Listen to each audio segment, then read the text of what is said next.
Hi, welcome to another edition of the Alan Rosenberg Show. It's been about 3 to 4 weeks since I did a haul video, and over the last 3 or 4 weeks I've gotten some pretty cool new stuff. So welcome to the Alan Rosenberg Show. If you're new, please hit subscribe, help my channel to grow.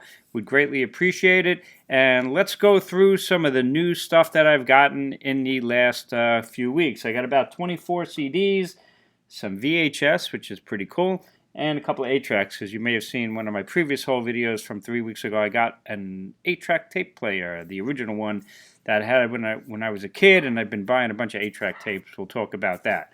All right, so some of the newest stuff. I went to a record show today. That's what this thing's all about. It was just okay, but I got some stuff, and let's see some of the stuff I got. So this one I used to have on vinyl. I remember when he first came out with this album, I went to SUNY Albany, and he played at the Palace Theater for $5, and he was great. Bryan Adams, this was his breakout album, Cuts Like a Knife. I had it on vinyl. Nothing major here, but it's a really fine record from Bryan Adams. What the hell? Paid $1 for it, so why not? This was a cool find. Stalk-Forrest Group. This is, I believe this is an unauthorized release. This is called St. Cecilia, the California album remastered. And you're like, who's Stalk-Forrest Group? Well, that was the beginning of Blue Oyster Cult. And you'll see Buck Dahmer right there, lead guitar and vocals. I've listened to this twice so far. Pretty good. You could hear some basic Blue Oyster Cultness to a certain extent. And, of course, Buck Dahmer was an amazing guitarist even then.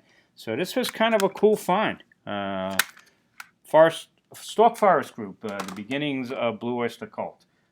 Brand X. This is a bootleg of a 1979 performance from Long Island on, what's the date on this? October 28th, 1979.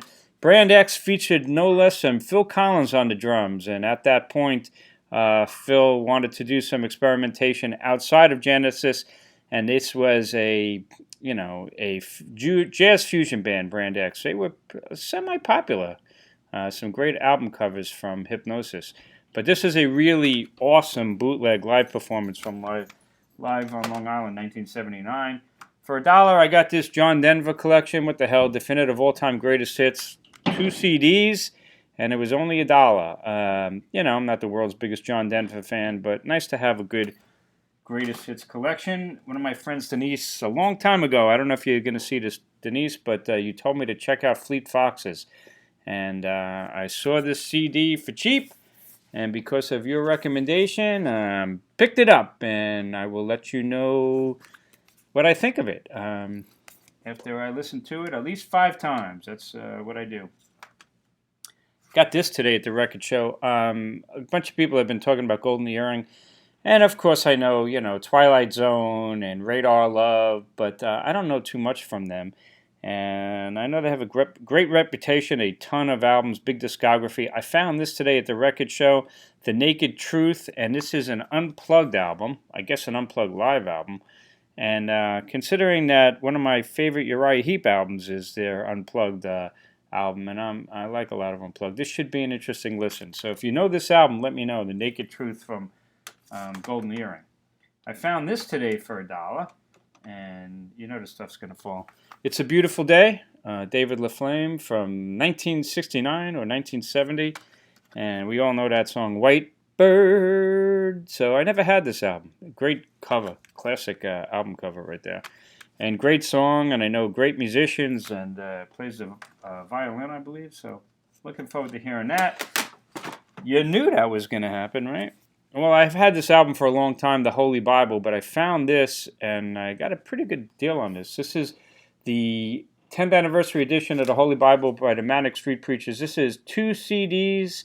As you can see, and a DVD, and really beautiful packaging with a slipcase and 2 books from this legendary band, the Manic Street Preachers, legendary overseas anyway. So this was a nice pickup. It's actually one of their most famous albums, if not their most famous album, but it's not my favorite by them. Mogwai, I have one of their albums which I really like, and this one's called Rock Action, and I paid $1 for this, and we'll see what we think of that one. I've been ever growing my status quo collection. This is the remastered version of In the Army now, with a whole slew of bonus tracks. I'm a big fan of status quo, and this is supposed to be one of the lesser works called Perfect Remedy.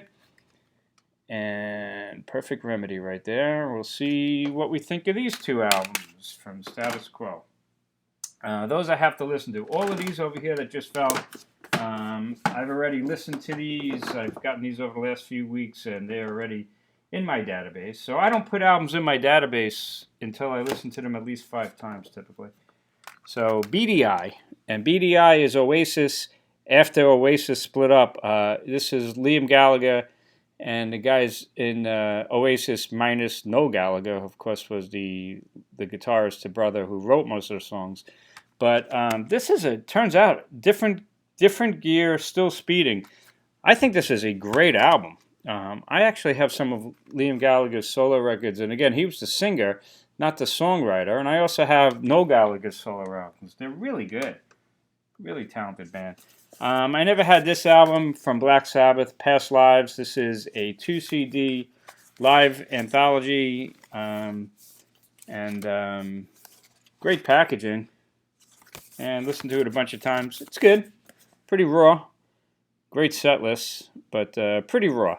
But good to have in the collection. And as was this one, I'm a really big David Bowie collector, and I never found this one before. This is the Best of 69 to 74. They did re-release this as a regular CD, but this is the limited edition from 1998. I have all the tracks on this, and it does have some previously unreleased stuff, but I have them all since then on other rare collections. But this is a really cool set list. Gotta love that. David Bowie, great stuff. And I picked this up, and I was shocked how much I liked it. The Charlie Daniels Band called Off the Grid, Doing It Dylan.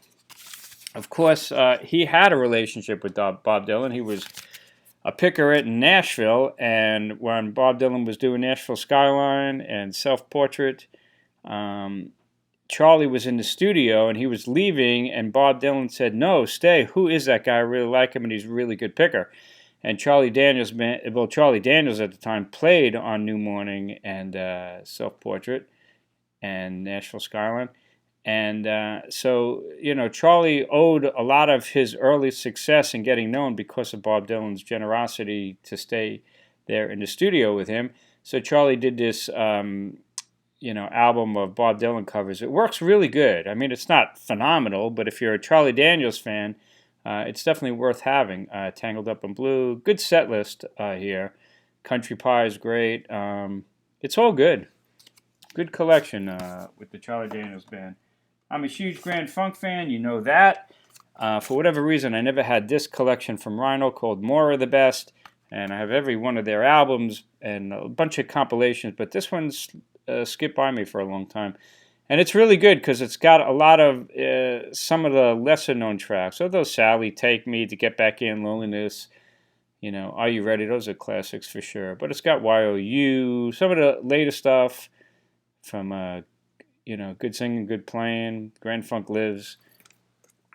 Good stuff for sure from Grand Funk. I found this. This is really good. Annie Haslam, live studio concert from Philadelphia, PA in 1997.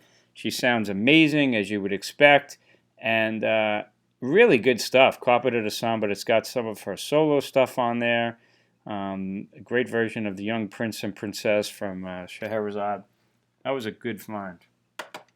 I've had this for a long time. I finally listened to it 5 times so I could put it away.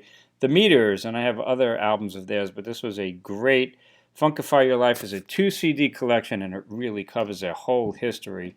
The early Josie years, where a lot of it was just instrumental, and then the reprise Warner years, great stuff from The Meters. Nice book in there, too. I know some of my viewers are really big Roxy Music fans. This was a good find, because I prefer the latter-day Roxy Music. They're more like Avalon, Manifesto stuff. So this is The Slave to Love, Brian Ferry, The Best of the Ballads, and it's awesome. Great collection of the more romantic, mature Roxy Music stuff, as well as his solo stuff where he does those great covers. I'm a big Patti Smith fan. Of course, I've had Horses. I got it in '79. I got into Patti Smith with Easter in '78, and in '79 I got Horses. I also got Radio Ethiopia. And then when they did the Patti Smith remasters with the bonus tracks, I got that. But this was a cool find, the Legacy Edition. It's been out for a long time. I never wanted to shell out the bucks. I just didn't think it was worth it for the extra disc, which was a version of the album recorded live in 2005. But I did find it finally really cheap. I found this for $2. And shockingly, it's really good. Obviously, the album is a classic. But her performance 30 years later of the whole album in its entirety in the same order with My Generation again recorded live is really good. It's a great performance. Flea is on it. Tom Verlaine does the lead guitar work on it. It's a super band. In fact, the final track, Elegy, Flea does a trumpet solo. I didn't even know he could play trumpet, and it's beautiful. Great one.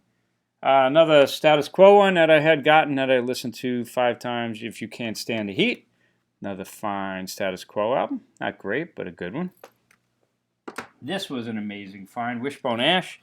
This is a 2-CD bootleg, live from the Hammersmith Odeon, October 25th, 1978. I got to tell you, this is one of the greatest live Wishbone Ash albums ever, and I have a billion of them. But this is some smoking performance. This came from the BBC. And it's live, warts and all, but they sound absolutely great. The No Smoke Without Fire tour with Laurie Wellsfield on guitar. I couldn't believe how great this is. I love this. Great bootleg from Wishbone Ash. And then I had seen this show on Broadway. Knew that was going to happen again. And didn't buy the CD at the time.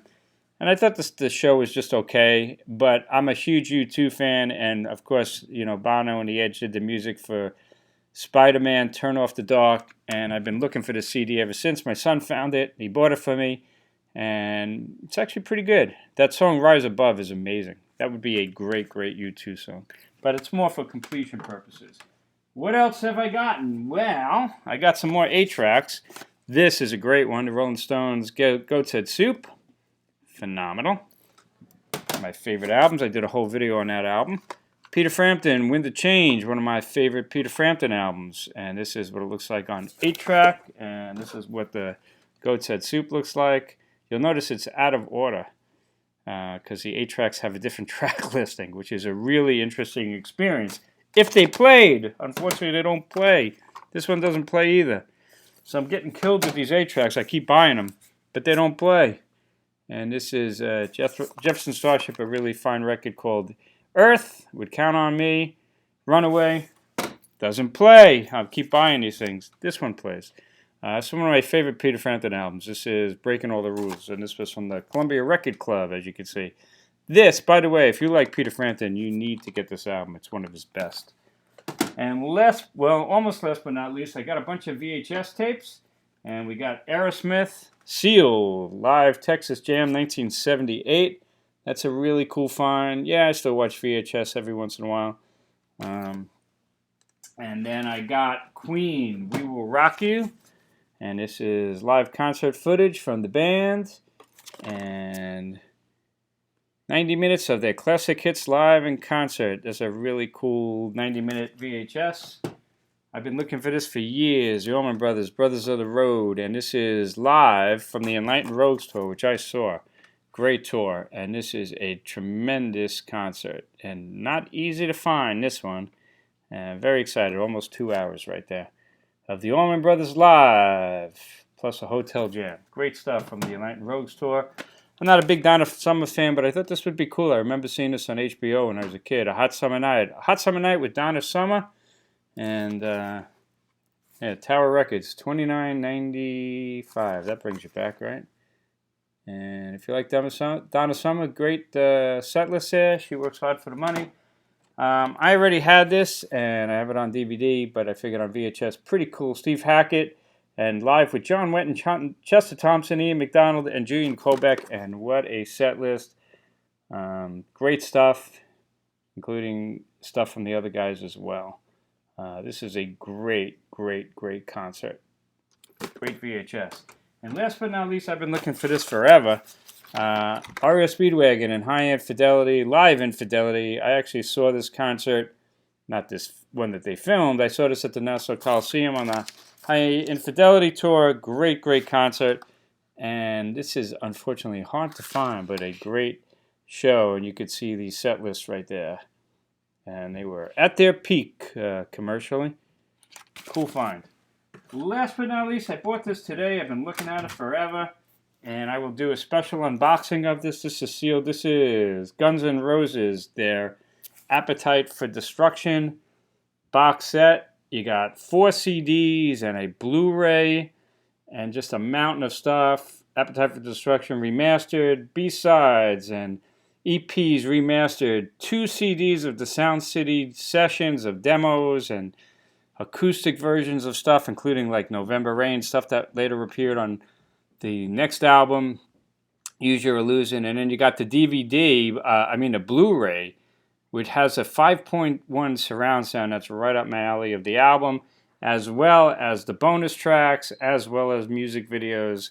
This is just a gorgeous box set. It is sealed, and I think this goes for about $150.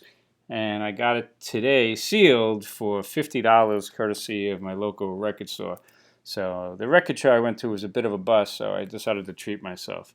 So there it is, Guns N' Roses Appetite for Destruction, this monstrous box set. I will do an unboxing review of this and another video.